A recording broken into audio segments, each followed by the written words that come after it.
Hey everyone, this is Dr. Casey Johnson. Thank you so much for taking time to listen to the Unlock Wellness podcast. I know you're going to love today's episode with Chris Hall. Chris is doing some amazing work and is helping so many people with his podcast, so I'm excited to have him on to share his story with you guys. If you've been loving the Unlock Wellness podcast, be sure to jump onto iTunes, subscribe, and write a review. It really helps me out a lot, and I really appreciate all of the feedback and support. Also, be sure to follow me on social media to keep up with the latest podcast episodes. The best way to connect with me is on Instagram, Facebook, and Twitter. My username across the board is at Dr. Casey Johnson. That's DrKaseyJohnson. You can also check out my website at drcaseyjohnson.com. It has all of the past podcast episodes and more information about each guest under the Listen tab. While you're on my site, also be sure to check out the Shop tab, where you can check out my first book of my Healthy Children's Book series and learn about the Unlock Wellness Project, which supplies a wellness bag to a child in need for each book purchased. Thank you again for listening. I hope this episode leaves you feeling inspired to start making positive changes to your health. Now it's time for today's episode. I hope you love my conversation with Chris Hall.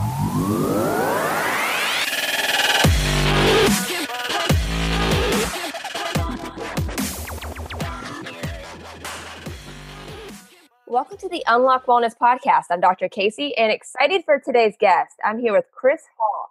And Chris is the host of the Raw Food Foot Soldier podcast. He's doing some really amazing work and just excited to have him on to share his story with you guys.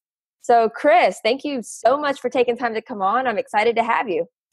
Hey, well, thanks for inviting me to be on the show. I'm honored and flattered that you thought of me.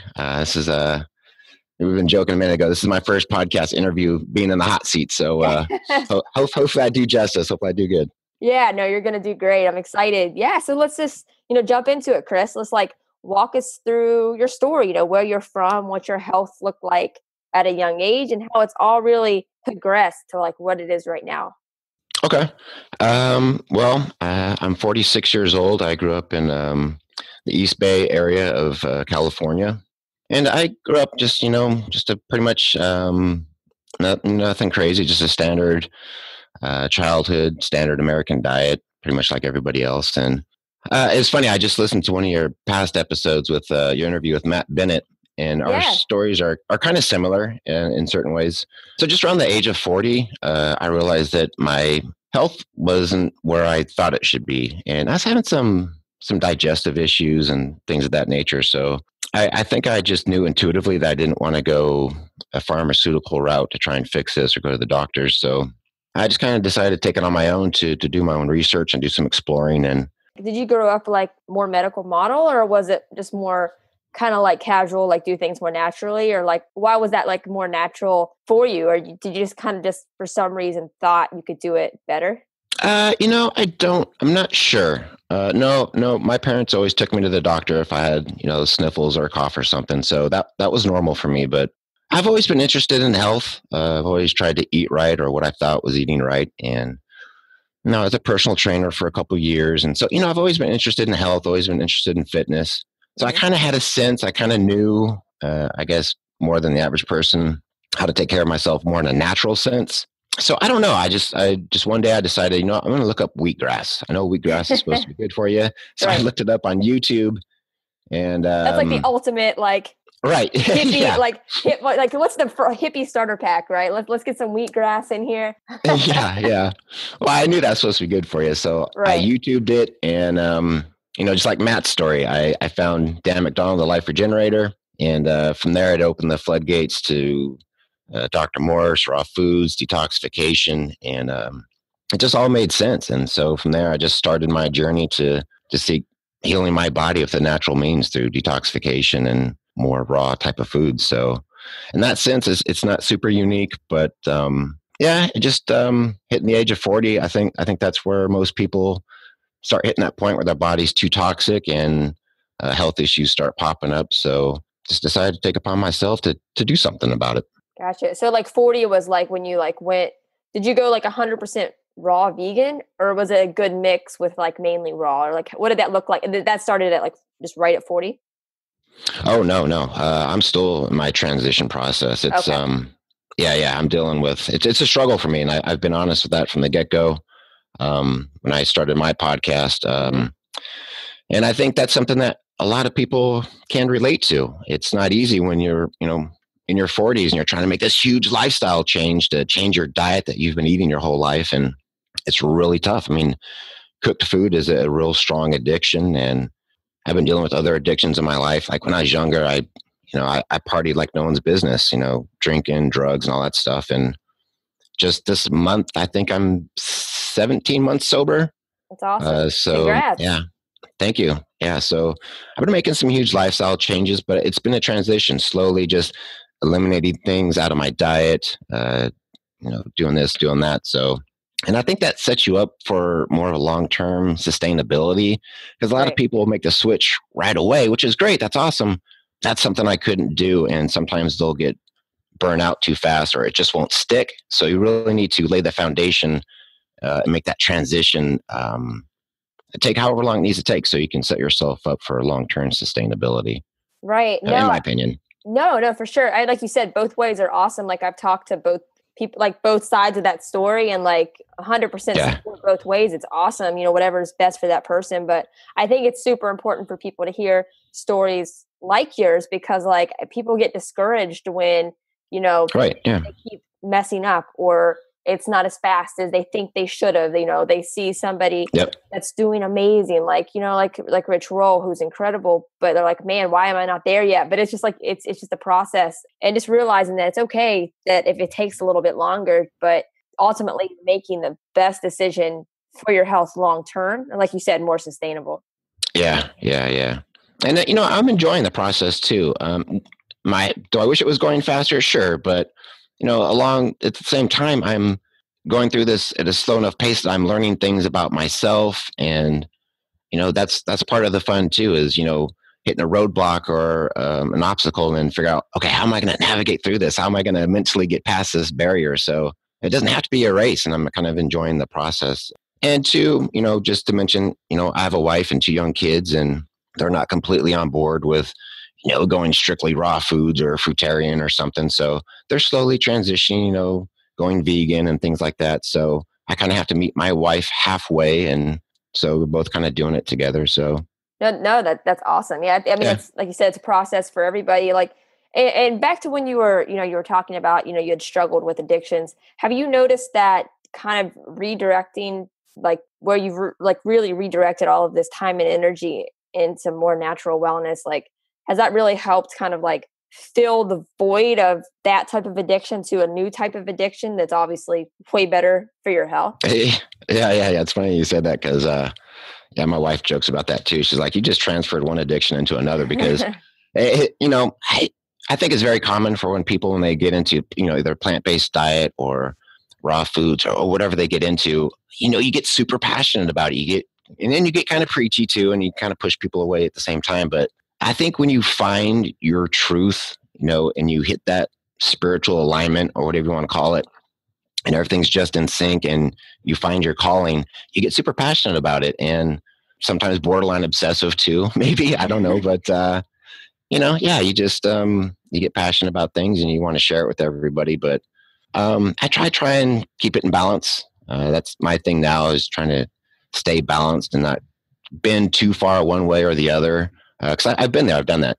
I've been super preachy and come across as a little fanatical at times, I suppose. But my wife jokes, she's like, "You're having your midlife crisis, is what you're doing." Like Hey, maybe I am. I don't I know. think that's a good. I think that's a good thing though. If a midlife crisis is like wanting to take care of yourself, as opposed to like you want to go buy Right? Yeah, yeah, cars and like go yeah, out all the time. yeah. As long as they're healthy choices, it's all good. Right. Well, how did you stumble? What was your gateway? Was it the plant based? With I mean, just as far like starting the podcast or just in general. Just in general, or have you always been pretty health conscious, pretty healthy? As far as like plant based, it's been a little over 2 years. So I mean, Okay. relatively newer with that. But I researched it for a bit, like beforehand, up until like, because I would say like growing up, we always for the most part, my family would like cook meals and things like that. And then probably college was definitely the most like unhealthy as far as like, like eating, and obviously you're not sleeping as much and like things like that. But Right. when I got to chiropractic school, really got to network with a bunch of amazing people where I really started to learn about just like true nutrition and just Right. dove into it. But for me, it started out more like organic, like grass fed meat, and then dairy and stuff like that. Yeah. But I mean, like in that stepping stone, like I definitely, for me, that was part of the process. So like, I'm super thankful for that because it did I went from growing up having constant strep, ear infections, always on antibiotics to like, now I'm like eating really well. I'm taking care of my spine and nervous system, and like, I'm not getting sick. I'm not taking medications, Yeah. had like it's been maybe 6-7 years since I've had to go take an antibiotic for something so that's life changing. Right. And then once I had my daughter, I was dealing with like mastitis, which is just, the infection like from like breastfeeding, and I had been like really diving into like the plant-based world for a while, like obviously read Rich Roll's book and like watched the documentaries, but I just hadn't made that jump yet. But I wanted to, but it just, it's just a timing thing sometimes. But Right. but when I was dealing with that, I'm like, okay, no, I'm cutting out dairy. But then I'm like, well, if I'm going to cut out dairy, I'm going to cut out meat too, because I've been wanting to. And honestly, I knew that if I did it then, nobody would give me a hard time because I'm doing it. Yeah. I'm doing it for my daughter. Right. So so that's when I really dove into it, and it's it's been amazing. Like as far as even I weigh way less than I did prior to pregnancy. Like still like very rarely sick. Obviously all the positives, but yeah, just completely worth it. Really just amazing. But yeah, no, it's been cool. So like, Chris, for you, like, you made all these positive changes, and like you said, you're trying to teach as many people as possible, but like, what led you to want to start a podcast? Like, was that something that what was the kind of like that trigger for even wanting to start that platform? Um, I think the catalyst for that was, because you can get into this lifestyle and you could just eat healthy and just leave it at that. And, you don't feel like you need to share or spread the information. People can do that. But for me, I don't know, like, again, like I got super passionate about it and super excited. And I just felt like in my heart of hearts, it was something that I needed to share. But I think originally I started the podcast just kind of, obviously I was inspired by Ritual as well, but I think I just wanted to kind of document my journey. So I decided I'd just record as a podcast. And it was kind of cathartic, kind of a therapy, just kind of, in the beginning, it was just me just kind of chatting about myself. I didn't have any guests or anything. So, and the first few episodes are really tough to listen to now, but Same here. yeah, When did you start? November of last year. That's cool. No, well, it's been a year, so November of 2016, I guess it was just a little over a year. But yeah, I don't know.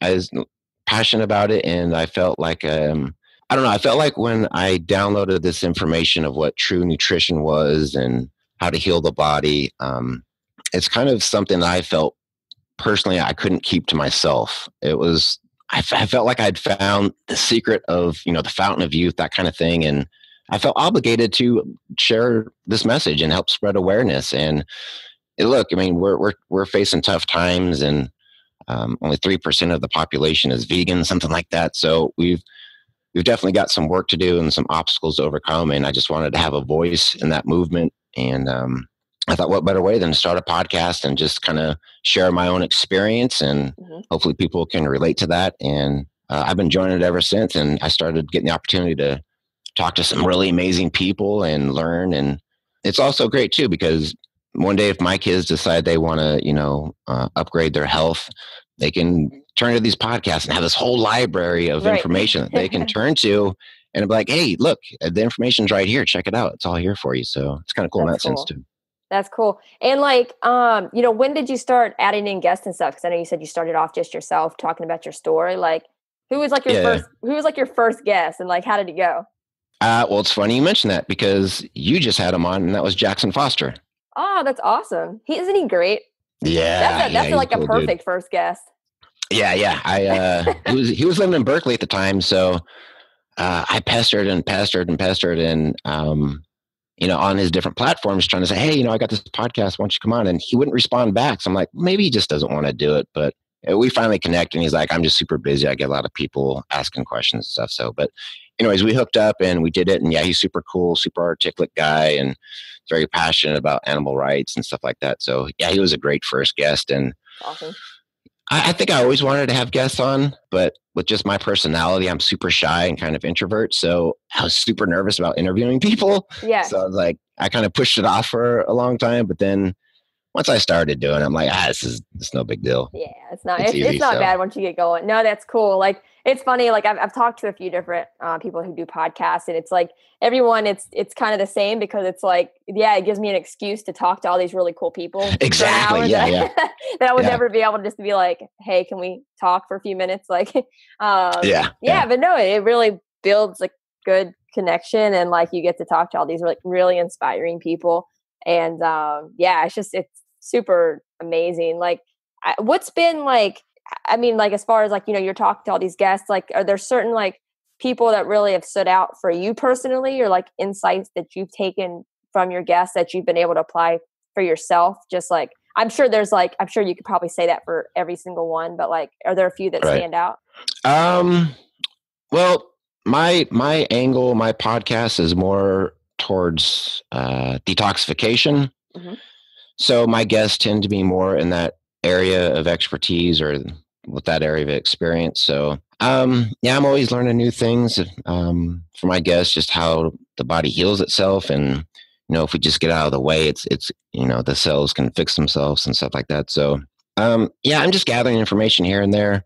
I kind of want to branch out and talk to other people in different areas as well too. But yeah, my main focus is in the realm of detoxification. But yeah, it's just a great opportunity just to talk to these people and get their experience and see how they get through it and get past their obstacles. And I think the overall theme that I keep coming across is self-love. Mm-hmm. I think a lot of people have a fear there. There's a lot of fear about accepting your failures and mistakes, and you just got to learn to love yourself and love the life that you have. And, things just start to fall into place when you start accepting those things. And I don't know, you start getting into the woo-woo area of it, and like the universe starts to provide, the universe starts to become an alignment. And that seems to be a common theme with a lot of my guests. So awesome. I just try to take that information, and this year I'm trying to meditate more, trying to get more spiritually connected on my own. And I mean, that is a form of detoxification, just of negative thoughts, basically. Oh yeah. Yeah. So no, I'm going to ask you, like, I noticed that on your profile, it said detoxification enthusiast. So I was going to ask you, like, what so like, what kind of triggered that like super interest in detoxification, and like what's your favorite form of detoxification? Well, I put detoxification enthusiast because I'm not certified yet. I want to get certified. They have a school down in Florida that's run by Dr. Morris, the International School of Detoxification, but where's that it's a little pricey. It's in Florida, Port Charlotte, down in that area. Port Charlotte. I think that's think that's like West Coast Florida. Okay, yeah, gotcha. I believe so. So I do want to do that one day. So that's why I just kind of put enthusiast. I'm not a detox specialist. I'm still learning. I don't have all the answers, but I don't know. I just like back when I found Dan McDonald. He's a student of Dr. Morse, and he's all about detoxification and healing the body, and that just super fascinated me about how our bodies are directly affected by the chemistry that we put in our body, and just the amazing benefits of fasting and eating fruits and raw foods, and how the body just thrives on that. We're energetic beings, and so we need living electrical food to survive. And when you start putting all these man-made chemicals and cooked foods in your body, it really does a disservice to our internal chemistry in the cells. So that's just super fascinating to me, just how the body can heal itself. And I hear some amazing stories about, people getting out of wheelchairs and fixing some crazy issues. So it's just all fascinating. I'm super intrigued about it. So I'm just trying to learn and detoxify myself. But like I said, it's a struggle. to Yeah. struggle with I mean, the. it's a process. I know I Yeah. think we both talked to, Ben Benulis before, Hmm. and and I'm sure that was a good episode for you too. Cause I mean, just as far as I can't think of the school right off that he, or the facility he internship for a while, but Oh, True really, North. yeah. True So North. Yeah. really big into water fasting and things like that. Yeah. Yeah. I mean, it's crazy, but it is super interesting just how smart the body is and what it's capable of under those circumstances. Hmm. Hmm. And then you had talked about just fasting in general. I think it's there's a lot of stuff, there's a lot of research out. I know there's been this article floating around Facebook for a bit about when you fast for 3 days, your immune system completely regenerates. It's just, I mean, it's super interesting. Yeah. Yeah. Well, you got to look at it from a chemistry standpoint, because you can get lost in all the nutrition science, Hmm. and things might look good on paper nutritionally. I mean, it might have all the vitamins and minerals in the food, but what it boils down to is the chemistry of the food. How's it going to react chemistry wise in the body? Is it either going to be alkaline or acidic? So you need to pay attention to that, because again, foods can look good on paper nutritionally, but once you eat them, they become acidic inside the body, which Right. does a disservice. So you have to be careful with that. And just the simplicity of how the body works, you have to understand that there's only two fluids in the body. We have blood, and then we have the lymphatic system. So we eat the nutrition, goes in the blood feeds our cells. Our cells go through a metabolic process. They poop, they have waste, and then that waste goes into the lymphatic system. And then through the lymphatic system, we eliminate through the kidneys, the bowels, the skin, what have you. Hmm. So it's just understanding that you have to put alkaline chemistry into the body. We do need some acidic foods, but we're predominantly alkaline creatures. And so you have to pay attention to that. And you start eating too much acidic chemistry, that's going to clog up your lymphatic system. It's going to become stagnant. And Right. then the acids will start eating on the cells. And that's what we call cancer. It doesn't matter what so-called disease you have, arthritis, inflammation, diabetes, whatever you're dealing with, whatever the issues are, it all comes down to acid chemistry in the body, and you got to get those acids out. Absolutely. Yeah. I mean, like you're saying, every cancer cell, it all lives in acidic conditions. And Yep. yeah, Yep. I know it's so true. I love the way you put that.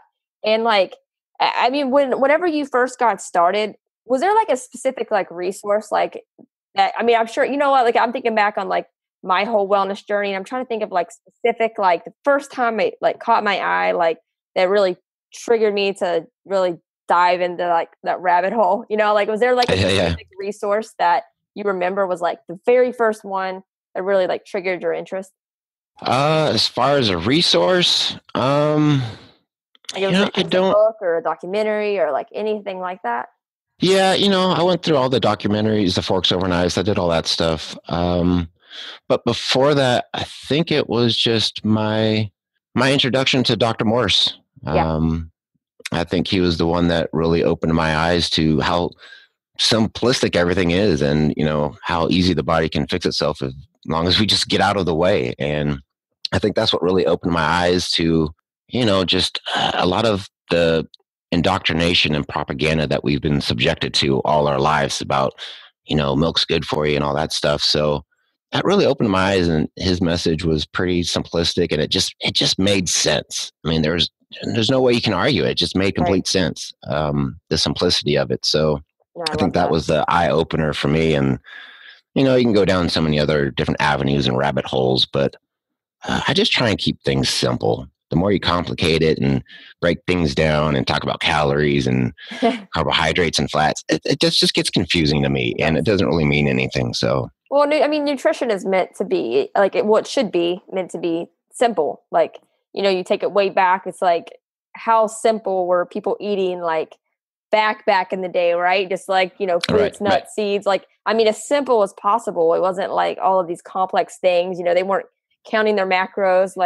Yeah, It's just yeah, it's when you try to overcomplicate it, sometimes it can really have the opposite effect. I mean, obviously there's times and situations for that. If you're trying to be a bodybuilder, obviously you calculate away. But if you're just trying yeah, to yeah. get healthier and just add longevity to your life and just be more healthy for your family and your friends and just for you, like the more simple, the better. And it's going to having obviously cause less stress as well, which, you know, if you're stressed out all the time, it's going to have like the counteractive, you know, it's going to be counteractive to the good food you're putting into your body. So just like you said, just keeping it as simple as possible, because really that's how it was meant to be. Right, right. Well, we've all heard, you know, people say, well, watch animals in nature, observe them and see what they do. You know, they eat when they're hungry, they eat when they're full, they don't overeat. And, you know, if they get injured or hurt, they go off somewhere and they fast and they don't eat. Yeah. And we get so far removed from what's natural for us that we've gotten into some serious trouble. So we just need to get back to the basics. Yeah, just eat oranges all day long. You're going to be just fine. Well, that makes me think too. It's like, what about that guy who ate potatoes for a year? I know. I'm actually going to reach out to him and see if he'll come on the podcast. Because I'd love to hear like his like story with that. Yeah. Yeah. See, that to me, that doesn't make sense. I don't think that's probably the healthiest food to do. Probably but not. from what I heard, he was completely fine health wise. So if somebody can do that for a year, just live on potatoes, then why couldn't you live on oranges or grapes for 3 years? And that's a much better food, in my opinion. You'd do amazing. So, right. Yeah. Do you follow, I think it's on Instagram, Raw Christina, or is it, I think that's what her name is. I'm not sure. I know who that is. Okay, yeah. Cool. Yeah. So like with her story, because I think I listened to her story on Rich Roll a long time ago, but like, you know, she was, I think she was like, she might've been underweight, but she was having a lot of like gut issues, just a lot of problems. And she just ate, like she was at Whole Foods and like, I guess somebody was telling her about like walking her through like detoxification, just a random person she met at Whole Foods. And so she was basically pick a food and just eat that for like so many weeks. And I can't remember exactly all the details or how many weeks or the pounds that she got, because she got a good amount. Like she wasn't like depriving herself at all, but she ate like just straight peaches for like maybe like 2 weeks or something like that.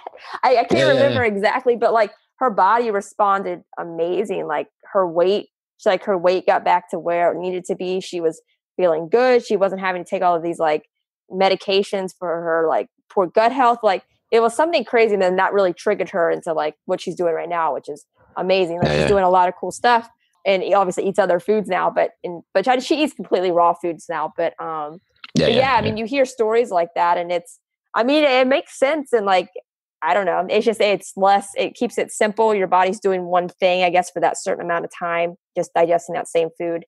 I wouldn't recommend that obviously for life, but I mean, if it's like a detox thing, maybe, but no, it is super interesting though. Yeah. It's funny too. You hear a lot of people, a lot of food blaming, a lot of food shaming, especially, you know, like just switching to a vegan diet. They'll be on it for a while and like, oh, you know, I was doing great at first, but now I'm not feeling so good. My energy's down and, you know, it's just not working for me. I need to go back to eating meat. But as we probably know, that's not, you know, they're probably going through a detox phase. And so their body's just kind of readjusting, and you might not feel well for a certain period of time, especially, you know, changing your diet after so many years. And a lot of people just blame the food. Like, you know, I tried it. I tried raw foods for a little bit and it just didn't work for me. I wasn't feeling good. And so they blame the food, but the food's not the problem. You're going through a detoxification process, and the foods, the cleaner your diet gets, the more you're going to expose your weaknesses. So, you know, if you eat, I don't know, grapes for 40 days and you feel like crap, it's not the food that's the problem. It's your body just exposing your weaknesses, and you need to fix that and heal that. And you just need to ride that out. But most people give up before they get over the other side of the hill. You know what I mean? Right. Because like detoxification, even from from bad foods, I mean, it's not comfortable. Like that's why people that do like those 3-day juice fast or whatever, you know, like they're like, oh man, I have the worst headache. I feel sick. I can't get out of bed. I'm fatigued. Like if you just give it a little longer, you'll fight through that. It's like with any kind of detoxification. No, that's a good point to make though, Chris. It's just, you know, it's not the food's fault most of the time. Right. You know, we'll say we'll give it a 99%, right? But yeah, no, it's just your body responding naturally. You've put junk into your body for so many years, and now it has to like detoxify, learn what an actual food is, and run with it. No, that's an amazing point to make. And there's a lot of things you can do to assist that too. I mean, um, I know a lot of people aren't fan of colonics or enemas, but I think those help out greatly. Just to, if you got impacted feces in your bowels, I hear people can have up to 10 pounds in there. So that's crazy. anything yeah, right. So anything you can do to help the elimination process. And, I just recently bought a steam sauna, so I've been doing that every day. And man, jealous. I think that's part of the reason why my throat's kind of the way it is and my voice. I'm an ex-smoker of 20 plus years, and I think using that steam sauna has loosened up some stuff in my lungs, and that's why I'm kind of going through a little bit of a healing crisis right now myself. But yeah, there's plenty of things you can do. Herbs. I highly recommend people taking herbs, especially if you got some glands or some organs that aren't functioning properly, just to help assist in the detoxification process. A lot of things you can do. Oh yeah, for sure. I mean, so many things, and I love it. And like, Chris, is there? Are you training for? Are you like a cyclist, or like I think I've seen pictures of you running or cycling, or are you still big into like the fitness aspect of it? Not so much as of late. I did my first half marathon a year ago. Cool. How'd you do? So, I did good up until I stopped at mile 8. And then, oh man, because before that I ran maybe 2 miles. So, I just sort of worked my way up, but, no, I did good. I stopped at mile. You stopped, like you quit at mile 8, or you got? No. I stopped to take a little walking break. And gotcha. So, after that, man, it got rough. My legs started tightening up, and I'd go a mile, stop, go a mile, and stop. So I didn't finish the way I wanted to, but I did finish. That wasn't going to be a problem. Yeah. I was going to crawl across the line if I had to, but no, awesome. it turned out okay. Now, I've done a couple triathlons. Yeah, I've done a couple things like that. So next on my list is a full marathon. But that's cool. Yeah, I need to get back out there and hit the pavement. Yeah, definitely. It's funny because I've done a half marathon, and it was right before I got pregnant, so I've only done the one. But I think it was mile 8 for me too that I really started to feel it, and I ran with 2 other people, and like and I ran with 2 other people, and one of their knees really started, like it was taking her down. So we were keeping her motivated too. So I think that helped us go, cool. Because like we had to keep her going even though we were dying. But mile 8, that was kind of like my wall, but then it got a little bit better towards the end. But yeah, but it's definitely worth it to finish. But no, that's cool though. Well, that's cool. You're encouraging her on. Yeah. Because when I did mine, there's always people on the side of the road cheering you on, and they got signs and stuff. It was the funniest thing. There was a little kid on the side of the road that had a sign that said, "This is the worst parade ever." That's awesome. No, that is awesome. Yeah. So, Chris, is there anything going on like future that you want to share with people, or just continuing to put out more awesome podcasts and just more content?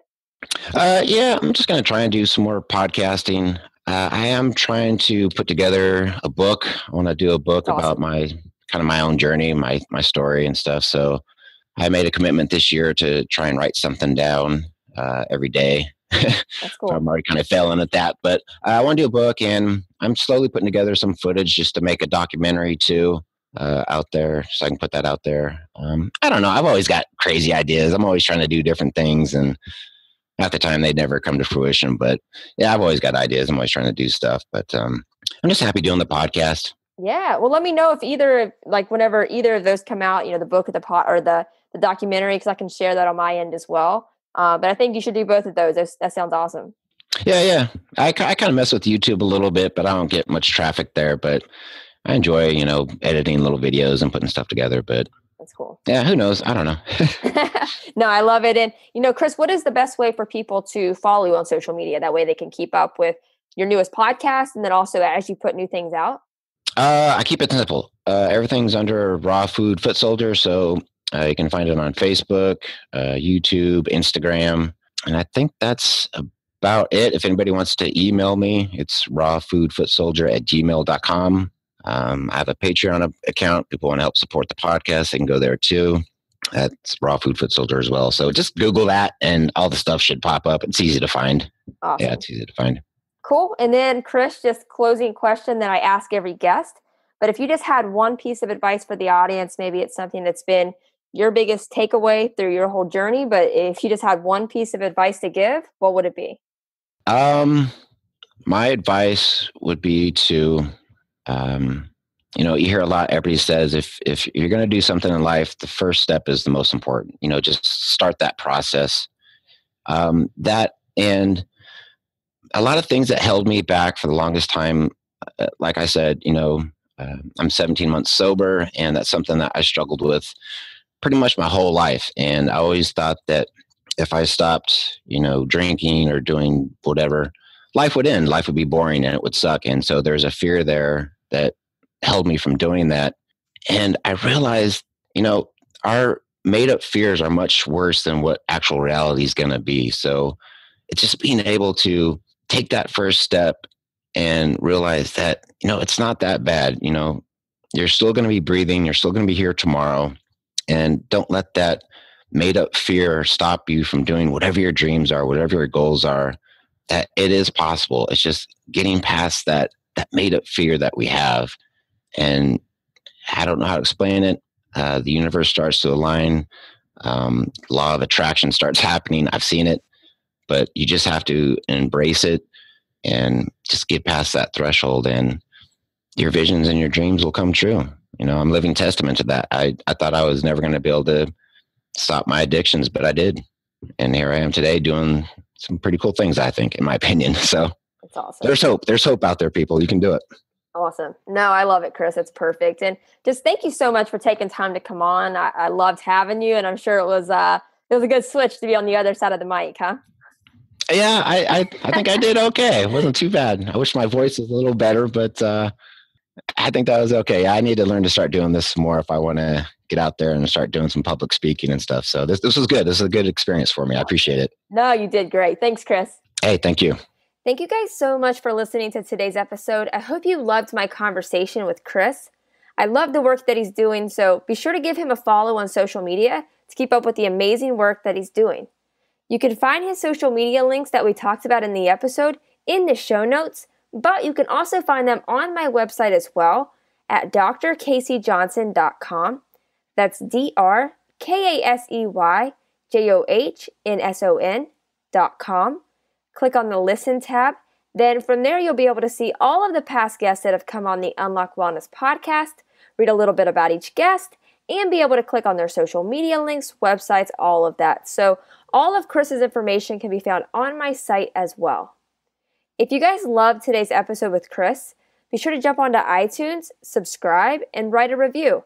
It really helps me out a lot, and I really appreciate all of the feedback and support. Thank you guys so much again for tuning in to today's episode. I hope you loved it. I hope it inspires you. And most importantly, I hope you take action.